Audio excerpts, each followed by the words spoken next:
Hello everyone, my name is Colette Stein and welcome to this week's episode of the Cronkite File. No need to go to multiple news outlets to get your weather, politics, sports, news, and entertainment fix in. We've got you covered. This is the Cronkite File.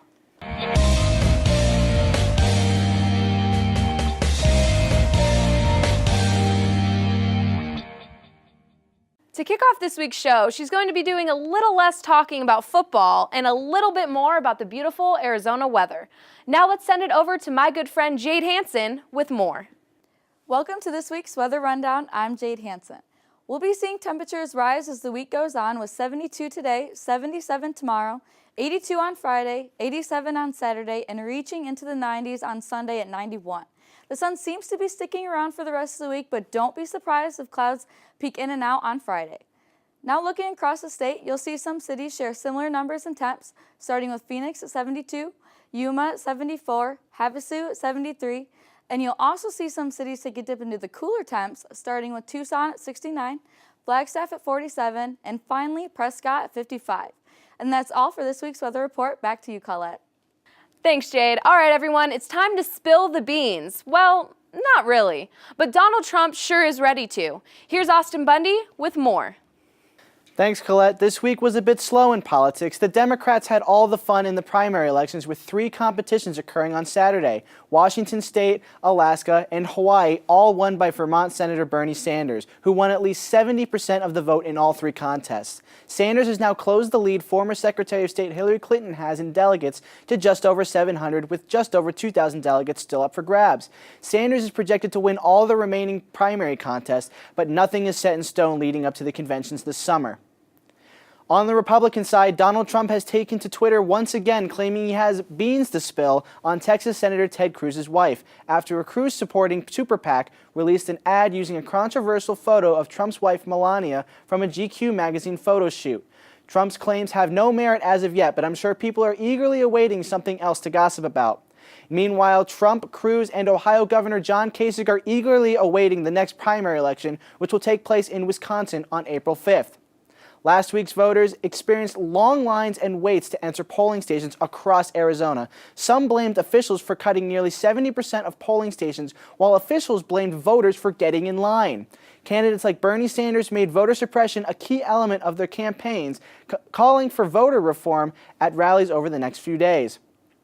And if you can't make up your mind on any of the candidates we've been covering in the past few weeks, well, the field just got a little bit bigger. Former New Mexico Governor Gary Johnson, the frontrunner for the Libertarian Party's nominee for president, has just broken double digits in a poll conducted by CNN that includes him, Donald Trump, and Hillary Clinton. If he keeps up the support, then he might just make it into a debate or two leading up to the November general election. Well, that's the way it is on both sides of the aisle. Back to you, Colette. Thank you, Austin. This week in sports, we have a dynamic duo at the desk. Who are they, you ask? Let's take a look. Thanks, Colette. My name is Bailey O'Carroll. It has certainly been one roller coaster of a week in the sports world, especially in the NCAA tournament. Luna, the tournament has been absolute madness this year. What is going on in college basketball? Hello everyone, I'm Anthony Luna. I couldn't tell you the amount of times I've jumped up out of my seat watching March Madness in just the past week alone. The dance has delivered in its typical palm-sweating, hair-ripping fashion. We've got games coming down to the wire, bench celebrations, and upsets still in circulation. And one game that caught everyone's eye was the Syracuse and Virginia game. Syracuse came in ranked number 10, an impressive feat on its own. Virginia looked to run away with the game, leading by 12 at one point in the second half, but the Orange pulled off a miraculous 29-8 run to win the game 68-62 in a shocker. Elsewhere, Kansas fell beneath the power of the Wildcats with the 1 seed losing 59-64. Villanova will still have one final obstacle before the championship dream, though, when they take on Oklahoma. The Sooners won their Elite Eight matchup after they stomped the Oregon Ducks 80-68 with Buddy Hield as the star of the show. His 38 points overshadowed the man-child that is Elgin Cook, whose 28 points weren't enough for Oregon. And also, UNC made the Final Four for their first time in 7 years after their win over Notre Dame, 88-74. Bryce Williams put on a show for the millions across America watching as they keep their dream alive to win the national championship. He's definitely ready, though, for the NBA draft come this summer. And that's all I have for you this week in March Madness news. I'll send it back to you, Bailey. I don't know about you, Luna, but I'm feeling 22, or should I say 32, as in Blake Griffin. The Los Angeles Clippers star announced that he will be returning to the court, but not before he serves a 4-game suspension, after being out for a few months due to a broken hand from punching a member of the Clippers staff while on a road trip in Toronto. On to another NBA road trip gone wrong. The Atlanta Hawks forgot something important in Detroit after their game, their starting guard Jeff Teague. Teague was spotted outside Palace of the Auburn Hills this past week talking on the phone because his team and bus were nowhere to be found. Teague was eventually reunited with his team. And lastly, for some NBA fun facts, the San Antonio Spurs are the only franchise in NBA history to have a winning record against every other team in the NBA. And the Golden State Warriors are 56.5 games ahead of the Philadelphia 76ers, making it the largest ever gap between two teams. Then moving from one green to another as we move into some ASU football with insider Jade Hansen, who will preview the hard-fought quarterback challenge in the Sun Devils' tough road ahead. Hello everyone, I'm Jade Hansen reporting from Tempe, home of the Sun Devil football team. The latest buzz surrounding the team is the quarterback battle, which happens to be between 3 underclassmen, Manny Wilkins, Bryce Perkins, and Brady White. Coach Grandma said that this early in the stages there's no distinction between the 3, but when he finally does know who's going to be starting quarterback, it'll be a waiting game with telling the media. Other big talk surrounding the team is this season's schedule. ASU is starting off the first 3 games against contenders they didn't see last season, starting with the NAU Lumberjacks, then the Red Raiders from Texas Tech, and then finishing it off with the Roadrunners from the University of Texas at San Antonio. Hopefully ASU can get a great start to the season with these games and finish off just as strong. I'm Jade Hansen here in Tempe. That's all I have for you today. Back to you guys in the studio. Thanks, Jade, and that will do it for This Week in Sports. Can it possibly get any crazier? Only time will tell. Back to you, Colette. Thanks, guys. What kind of show would the Cronkite File be without some news about some couple controversy? Here is Carly Doyle and one of our newest members, Rachel Cord, with entertainment. Are Justin and Selena rekindling their romance again? Justin posted a throwback picture of the two kissing back in their Jelena days. A few days later, Selena Gomez was spotted attending Justin Bieber's Purpose Tour. Maybe it's not too late now to say sorry. Kim Kardashian West, Kanye West, and the rest of the family were also in attendance. Speaking of Kim K, she threw her close pals Chrissy Teigen and John Legend their second baby shower on Saturday.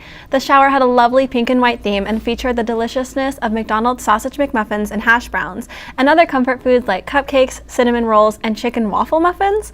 They had roses in McDonald's, so it was pretty much every expecting mother's dream. Later that night, Zayn Malik had his very first album release party for Mind of Mine at the iHeartRadio studios. Yep, just as Kim K and Chrissy were finishing up their festivities, Zayn and girlfriend Gigi Hadid were showing up at a party of their own. And Zayn was a bit protective according to some onlookers at the party, but reportedly the two had a great time. This was another first for Zayn, being that it was his first solo concert since splitting from One Direction. Rolling Stone magazine reported that about 40 fans spent over 20 hours waiting for the event. Photos and videos of Zayn performing at the release party can be found on rollingstone.com. That's all we have for you, but now to Chancellor Johnson for a look at the Cat Williams and Nick Young video. Trending on social media this week was the comedian and actor Cat Williams. Recently, Cat's been in the news for all the wrong reasons, and last week was no different. And a video that went viral shows Cat Williams swinging on a little boy and then wrestled to the ground by the same boy he punched. It later came out that the boy is only in the 7th grade, and this is the latest incident involving the comedian who was recently arrested for punching a store clerk, accused of robbing 5 women of their phones at gunpoint, and attacking his bodyguard. Here's Cat Williams' version of what happened.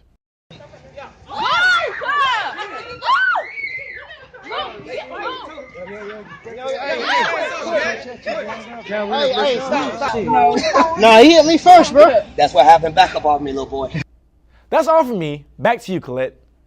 Thank you all. Now, on a more serious note, it was not the typical Easter weekend we all expected this year.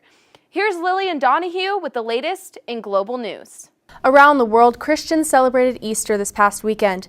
However, as many were celebrating, terror struck the city of Lahore, Pakistan late Sunday night as a suicide bombing killed 67 people and left over 300 wounded in a public park. The group of the Pakistani Taliban has claimed responsibility for the attack, and the Lahore police chief described the majority of the victims as both women and children. And across the Atlantic, a week after President Obama spoke to the people of Cuba, the Rolling Stones seemed to be following in his footsteps after giving a historic concert in Havana on Friday. Hundreds of thousands of people attended the free concert to see the group. Their appearance made them, the Rolling Stones, the first major international rock band to play in Cuba. And close to home, the CDC reported the first case of Zika in Arizona on Monday. A Maricopa County woman contracted the virus after traveling to an affected area. Arizona is the 37th state to report the illness. And that's what we got here in news. Back to you, Colette. Well, everyone, that's all the time we have for you today. For more on the Cronkite File, visit cronkitefile.net for articles and more. As always, we hope you have a great rest of your day, and we will see you next week. Once again, my name is Colette Stein, and this has been the Cronkite File.